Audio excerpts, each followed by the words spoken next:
afternoon and welcome to Countdown to Daytona. I'm Dan Lucas. Guess what? It's finally here. Our countdown is finally almost down to the green flag of the 61st Great American Race, the Daytona 500. It's Daytona Day, and I can tell you, coming into the Speedway, you come through that tunnel and you can tell it's 500 Day because the buzz is everywhere, the RVs are cooking, the traffic's everywhere, there's people all over the place having a great time. So we're gonna have a wonderful afternoon. It is very warm here in Daytona, so that has an effect on the track as well. And I'm glad we're talking about the track because I want to introduce our special guest today, who just happens to be in the Daytona 500.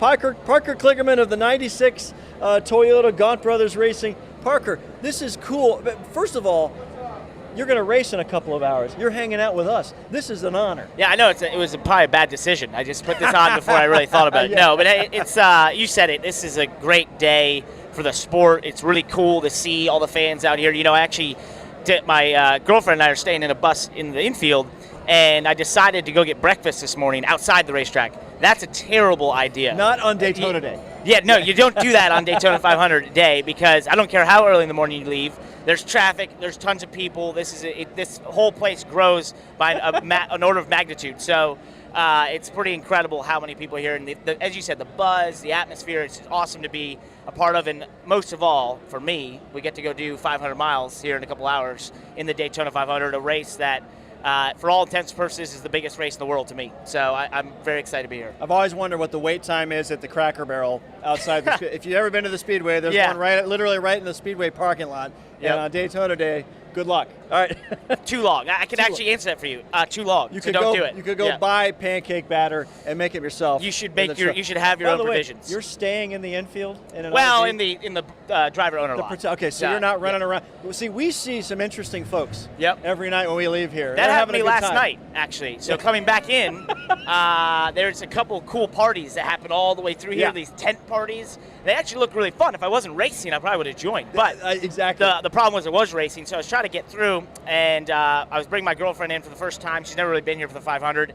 And we pulled to a stop because some people were on the road, and a guy rolled a bowling ball at my car, and it hit my car. Oh, wow. So that's you just know that it was at that point that I was like, all right, yeah, you guys. And the guy looked at me like, I can't believe I did that. And I was like, it's okay, man. It's all right. Did you get out and autograph the bowling ball? No, I just told him I'll remember that and then drove off. No, so if you see a bowling ball today in turn 3 somewhere, you know where it came from. You know where it's from. Parker, this is a wonderful opportunity for you today and an honor because you had to race your way in in the qualifying races. So in that duel, you were able to link up with Kyle Busch, and I wouldn't say he got you to the finish line, but you kind of worked together because he needed some help as well to have a better starting spot, the best he could get.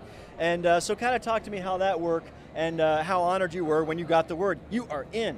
Yeah, well, so a couple of things led to that. You know, I drove for Kyle a couple years ago in the Xfinity Series, so I've always had a good relationship with him. And where we were at that position in the race, I was running behind Tyler Reddick. I had Ryan Truex right behind me, and I had to beat both of them to get into the 500. And Kyle, I suddenly see his car coming out of the pack, and I hadn't known that he had spun out and done all the things he had happen, and he was a lap down, but I just saw him losing the pack. And so as I saw him coming back, I came on the radio and said, we need to tell him the situation, because I'm sure he doesn't know the situation. And two, we're a Toyota, he's a Toyota, we can work together on this. So once they explained the situation to him, I think his team was like, oh, yes, we'll help you out. And so thankfully he was able to help me out. I dragged the brake, went all the way back to him, used the run together to get all the way back past Reddick, and then he did a really classy move where he got me to the front of the pack, and then he just sort of bowed out. Wow. And I thought that was cool because he let us settle it amongst ourselves. So Reddick, Truex, and I all settled amongst ourselves the last 2-3 laps, and I was able to hold them off and get in the 500. So it was a very eventful night. A huge sense of relief was across that line. So negotiations happen in the middle of the event. Yeah. I know it's not common in all sports. So it's not like driving and talking on your cell phone at the same time. It's a little different. We have radios inside the car. I've got a button I press to talk to my team. And it's one of those things where the team already knows. They're assessing the situation as much as I am, and they're telling everyone. It's just they probably haven't told me all the information that I don't. So therefore, I'm yelling at them to do that, but they're already doing it, right? So that's pretty normal. They only want to give me things they think I need to know. I'm on a need to know basis inside that car, not a want to know basis. So you're like the astronaut coming in from orbits with a bit of an issue, and you got. Hey guys, tell me something. Houston, we've got a problem. Exactly. Yeah, exactly. Yes, same thing. So. That's kind of the situation there, and there is, you'll hear it today. I mean, today during the 500, there will be a point in the race where either teammates or cars that are in the same manufacturer, or teams that, as you get late in the race and they can't find anyone that they're associated with, someone that they just trust, they're going to be politicking, they're going to be negotiating, hey, come with me, go with me, and all in an effort to kind of create the best advantage you can. And that's what super speedway racing is all about, and it's part of the chess game of what we do here. All right. Obviously, you're in the field. That's one piece of the battle. Yep. Second piece, get to the finish line. Third, probably be in a position to do something. And then, listen, ever since I saw Trevor Bayne trying to find victory lane, he didn't know where it was, I'm like, anything's possible in this race.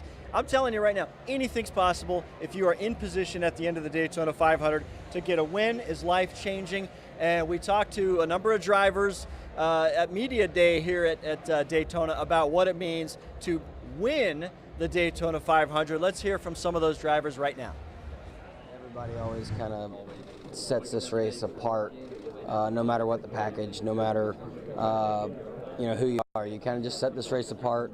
You want points, but you really want to win. You want the 500 win, and so you set yourself up all day long throughout the race, trying to put yourself in the right position to get that win. And like I said, you don't really say, oh, well, we had a good points day at the 500. So, with that being said, yeah, I mean, it's definitely its own race, set apart from the season, and all we want to do is win. The fact that it's our first race of the season gives the season a really positive, fresh start and a big energy boost. So, you could win this race and you're set for life. I mean, that's not just that coming season, but we all kind of go through our entire off season thinking about this one race, even though we have 37 more races left to go. The 500 is a fun race. It's very mentally challenging. There's definitely a skill set to it, but no matter how much skill you have, you need a certain amount of luck to be able to survive it. And so it's unlike a lot of our other races because of that. We've been able to be there at the end, put ourselves in position, and really that's the key. If you're there enough, then you'll be able to capitalize on it one of these times. And I think that's what we're looking to do, is get ourselves in that same position and do something different in the last 2 laps to hopefully be able to get a win out of this thing.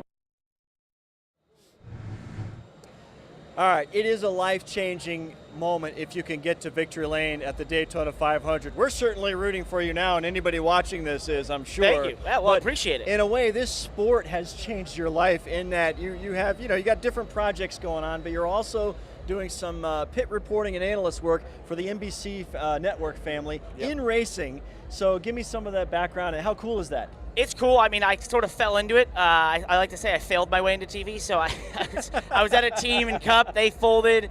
Didn't really have many great options, and TV came calling. And one thing led to another. And I've had some really awesome bosses at NBC who have been so gracious to let me now race at the same time as doing TV. I've got a new TV show called Proving Grounds, it's a car show. So my calendar really fills up. So and now I'm adding more and more races too. So it's definitely a hectic schedule, but it's cool, as you said, to kind of be in so many different projects. I'm someone who likes to keep moving. I like to keep doing things and keep building things and trying to just do something new and different.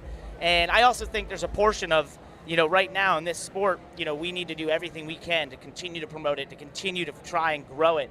And if I can be a small portion of that, by doing so many different things and have so many different microphones to talk into, then hopefully, I can help the sport grow a little bit more. And so that's why I do all those things, and I enjoy them. But most of all, being here today, getting a race in Daytona 500, I feel like those things led me here and back here. And so I'm very grateful for those opportunities. One of the projects you worked on for NBC was, you were here a few weeks ago for the Rolex 24 Hours of Daytona. If you didn't know this, that was a monsoon. Yeah. And those cars run in the rain. They like go out there, get the wipers going.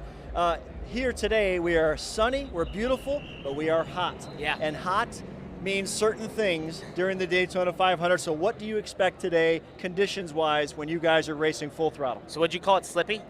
It's going to be slippy out there. So that, what we mean is slippery. Yeah. Anybody in Pennsylvania right now is going, yeah, slippy. What's he talking about? I like that term. Yeah, those my friends in Pennsylvania. I love you. So that is exactly what it's going to be. Yeah. So it is going to be slippery. It's going to be hot and slick.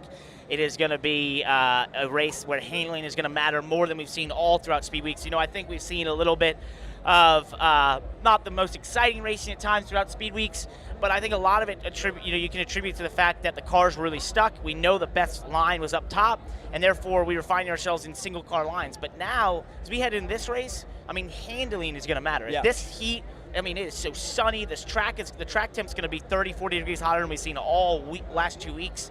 I don't think anyone's fully prepared for this. So I think you're going to see the cars are a lot harder to handle. We're going to have a lot more of a handful then, and that opens up for us to make mistakes, hopefully not myself. But in doing so, that allows more passing, more racing. So I think we're in for a very grueling, very interesting Daytona 500. Parker Kligerman here, starting today in row 13 in the number 96 Toyota from Gaunt Brothers Motors, and he's starting next to Kyle Larson, and actually in front of your pal Kyle Busch. So he did you a big one. Parker, we're going to say good luck to you today, and thank you for joining us. Yep. Now, we're going to hear right now from the defending champion, Austin Dillon, and so next year we're going to hear from the defending champion, Parker Kligerman. So this is look forward to that. A warm-up for that 1 year from now. But Parker, again, thank you so much for your time today, and we wish you the best in the Daytona 500. But Austin Dillon's trying to do what hasn't been done since your buddy Sterling Marlin. What was that, 1995? Wow. That's going back a ways if he can pull that off. Here's what Austin had to say about trying to go back-to-back in the Daytona 500. He achieved one of his biggest dreams by the age of 27. Now Austin Dillon knows what it feels like to win the Daytona 500, and he's prepared to do what it takes to repeat. I feel more relaxed. I do. I feel more relaxed. I feel confident. I feel that the car this year we have is better than the car we had last year. So now I just got to go execute because I know this car can win the race. It's just putting it in the right positions. The Daytona 500 is literally in Dillon's blood. He's the grandson of Hall of Fame owner Richard Childress. He was in victory lane at age 7 when Dale Earnhardt Sr. won the 500. That was 1998, 3 years after Sterling Marlin notched back-to-back wins. This race has always meant a lot to me and my family. My grandfather has instilled that into us. He loves the excitement of this place and what it can bring because it's just a huge place to win at. And, man, if we could just do it again, it'd feel great. All right, so there you go. Austin Dillon, the winner last year in the Daytona 500. And I want to point out, there's a big little manufacturer thing going on here because last year Chevrolet debuted a new model last year, and Dillon drives it to victory lane. So over the offseason, Ford decided they're going to change models to the Mustang, and they sent out an order to all the teams. I don't care who you drive for. You drive Ford, we want you guys to work to get into victory lane at the Daytona 500. And you've seen that performance here during the week, and I'm just going to name some of these guys because, ironically, the two guys on front row are in Chevrolets, the Hendrick Motorsports guys of William Byron and Alex Bowman. But right behind them, in the Fords, you got Kevin Harvick, Joey Logano, Ricky Stenhouse, Clint Boyer, Paul Menard, Eric Almirola. So it's a bunch of guys automatically. And all of those guys in those cars, and the Chevrolets up front too, run well on the super speedways. So those are cars that can get up into a line, sustain these high speeds today. And you heard Parker mention with the conditions, we might have some control issues. So those of you that are rooting for some bumping and maybe some crashes, you might get your wish today. However, I think you're going to see a line at times, and you're going to see some long runs here with guys. It's going to turn into a fuel race here at the end and strategy to work together, maybe get the fastest car of a team to that checkered flag. But the youngest front row ever in the Daytona 500, William Byron and Alex Bowman, the 24 and the 88. Quite an accomplishment for those young men. And then behind them, a veteran, Kevin Harvick, who's won here. Joey Logano has won here as well. He's the defending points champion. Logano, those two are the two winners of the qualifying races. So Logano, picture yourself in the 22 today. You win the last race of the season at Homestead to capture the series championship. You win the qualifying race Thursday night here at Daytona. I mean, the stage is set to keep this streak going and possibly win your second Daytona 500. So Joey Logano's got a very fast car on this track this week. And by the way, in practice the other day, 11 cars hit 200-mile-an-hour laps. 11. They ran a little bit slower yesterday, about 191, 192 was the average, but 11 cars went around this thing in a train at 200 miles an hour. So if we do get that sustained racing that we've been talking about, this could be a very fast 500. The Xfinity race, by the way, yesterday was very fast, relatively event-free, uneventful, and so it was a good race for them. So maybe Daytona, who knows? We had a Talladega race once without a caution flag. Who knows? Anything's possible here at Daytona, but I doubt it. Turn 3 and Turn 4 caused too much drama here. But we want to wish everybody the best that we've spoken to this week, including our buddy today, Parker Kligerman, driving in the 96 car. And it's been a lot of fun to hang out with you all week long at Countdown to Daytona, leading up to the Great American Race. So we're going to see you later tonight as well, after with post-race reaction on your different affiliates. And so look forward to the NASCAR season opener, and this is going to be a big blast, and it's been a fun time today for sure. All right, that's all the time we have for Countdown to Daytona. It's almost time to start the engines and drop the green flag at the 61st Great American Race. Enjoy the race, everybody.